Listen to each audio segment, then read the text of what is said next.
Yo, what's up with y'all, man? I hope you're doing good. If you're new and you're a fan of the NBA, subscribe to this NBA channel. So let's get straight into it.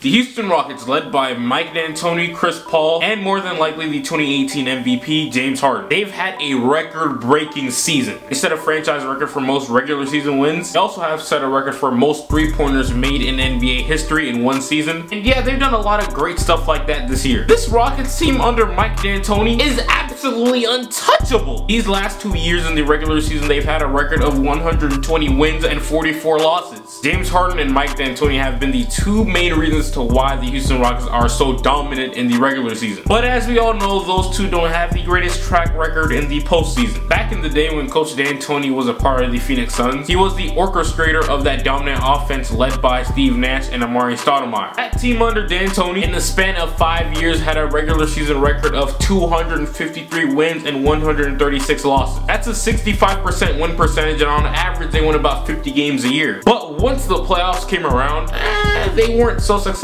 In totality, with the Phoenix Suns, Coach Mike D'Antoni wasn't ever dominant in the postseason. Offensively, the Phoenix Suns were worse, and that's what made them so great in the first place. With the Phoenix Suns, Coach Mike D'Antoni had a postseason record of 26-25. That's only one game over 500. So he had the most success in the world during the regular season, but in the playoffs, his coaching skills and his game plan just simply did not work. If we take a look at the Phoenix Suns from the 2000s and also the current day Houston Rockets, they have a lot of similarities. Coach Mike D'Antoni runs the same system, run and gun, as we should know. He absolutely loves the three-point line and he hates everything else other than a shot at the rim. But this play style right here has actually never been proven to work in the postseason. When NBA defenses get tough and the pace of the game starts to slow down, the results for him and his team are usually L's. And he's implementing the same system in Houston. But this time around, he's going 10 times harder at his game plan. That man has his team shooting like 53s a game. This year, the Houston Rockets actually shot more three-point shots than two-point shots. If we take a look at the Houston Rockets stats so far into the playoffs, they're down all around. The Rockets have a lower 2-point, 3-point, and free throw percentage so far in the first round of the playoffs. And what makes me kind of worry about the Houston Rockets is their go-to guy, their main man, James Harden. He has a terrible reputation in the playoffs, and he tends to underperform. We can go back to his early days when he was with OKC. In the year 2012, Harden was averaging nearly 17 points, 5 boards, and 5 assists per game on terrific efficiency, and that led him to win 6th Man of the Year. So he had a pretty important role for that Thunder team. And going into the playoffs, James Harden was someone that the Thunder relied on to score off the bench. But once the NBA Finals came around, he disappeared and he didn't perform well at all. Harden went from averaging an efficient 17 points per game to only throwing up 12 points on 37% shooting from the field and 31% shooting from 3. And that's not the only disappointment Harden has had in the postseason. We all know what happened last year in the second round, Houston versus the San Antonio Spurs. James Harden simply just didn't show up. These last 2 years in the playoffs, Harden has only shot 41% from the field and 29% from 3. Hold up, and even in the making of this video, he's currently shooting 40% from the field. So Harden really doesn't elevate his game in the postseason, and we tend to see a lesser version of it. And that leads to the Houston Rockets being more vulnerable of a team. So James Harden underperforming doesn't help Mike D'Antoni's case at all. When your head coach and your star player are counted on to get your organization over the hump, but they themselves don't have the track record to prove they can do so. Mike D'Antoni has an all-time record of 34-39 in the postseason. That's only a 46% win percentage. I'm not hating on the Rockets or anything like that. I just don't understand why some people are confident enough to say that the Rockets have the best chance to win an NBA championship when they have these two guys leading the group who just about have constantly been letdowns in the playoffs. Now, some of y'all might be saying, oh no, the Rockets are different this year. Trust me, I understand where you're coming from. They got Chris Paul, who as of recent hasn't actually folded in the playoffs and who doesn't back down to anybody in the NBA. The only reason CP3 hasn't been successful in the playoffs is because the people surrounded around him let him down. Chris Paul has tremendous numbers in the postseason, and he steps up and he ain't afraid of the spotlight. Chris Paul usually is that dude in the playoffs, and he'd be the perfect right-hand man to any superstar in the NBA. But that doesn't matter if the best player on your team doesn't step up. The Rockets have a really good core of guys who are hungry to win a championship. Gerald Green, PJ Tucker, Eric Gordon, Luka Mbamute, and plenty other guys. But currently, none of those guys are playing well offensively, excluding Luka Mbamute, who is hurt right now, and Gerald Green, who is doing pretty okay in the playoffs. But every other role player on their team is struggling bad. badly right now. But that's not the point anyways. This Mike D'Antoni team is actually built different compared to the ones in the past. And he has the best roster that can match up with anybody in the NBA. But the only two things that are holding him back is, for one, himself. Not too long ago, Mike stated in an interview that the Rockets season won't be defined by playoff success. No boy, what the hell is he even saying? Postseason success is what it should be defined by. Because throughout James Harden himself and Chris Paul's NBA careers, they've never won a title.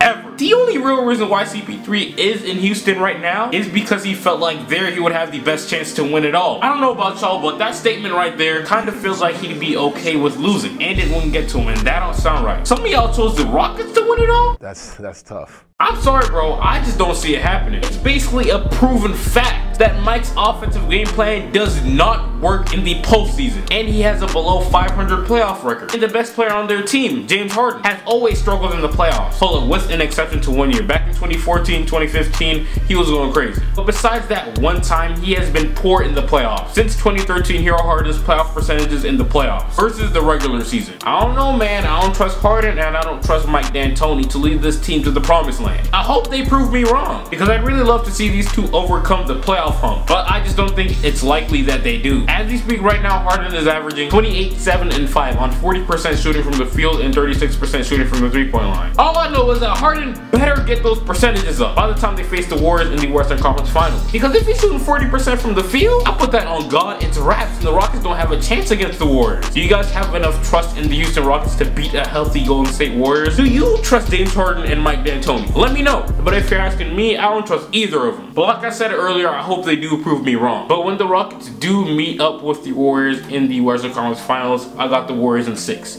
This is the end of the video, man. Let me know what you guys think. I appreciate you for watching. This is just a little short video. And yeah, I'll get right with you.